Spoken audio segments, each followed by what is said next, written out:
Hello guys, very welcome to my vlog. तर आज थोडंसं रुटीन चेंज केलं होतं कारण आहोश आहेत ते बोलले की आज मला टिफिन नको आहे, मी दुपारी जेवायलाच येईन. तर म्हटलं मग ठीक आहे. मग पहिल्यांदा घर स्वच्छ करून घेतलं, देवपूजा वगैरे करून घेतली. तुम्ही पाहताय किचनवर सगळं तसंच्या तसं आहे, म्हणजे मी अजून स्वयंपाक केलेलाच नव्हता.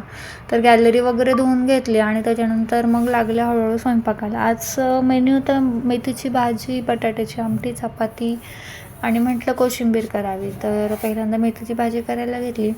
ॲक्च्युली मेथीची भाजी मला खरं तर खूप आवडते आणि लसूण टाकून जर केली तर ती खूपच छान लागते. पण होतं असं की मी खाताना खाते भाजी, पण नंतर मला खूप जास्त ॲसिडिटी होते. त्याच्यामुळे मी शक्यतो कमी खाते, म्हणजे नाही का, आवडतं तरी पण थोडंसं कंट्रोल करावं लागतं. तर पहिल्यांदा मेथीची भाजी करून घेतली आणि साईड बाय साईड मग बटाट्याची आमटी आणि चपातीही करायची होती. म्हणजे ते येईपर्यंत स्वयंपाक झाला असता आणि गरम गरम तव्यावरची जी चपाती आहे त्यांना ताटात द्यायची होती. तर मग अशा प्रकारे भाजी इकडे होत होती. माझ्या मिस्टरांना मेथीच्या भाजीमध्ये डाळ ही कंपल्सरी लागतेच. त्याच्यानंतर कणिक मळून ठेवलेली होती, ती मस्तपैकी मऊ करून घेतली आणि चपात्या लाटून घेतल्या. पण अचानक मला थोडीशी माझ्या माहेरी जाण्याची गरज पडली, मेडिकल इमर्जन्सी होती.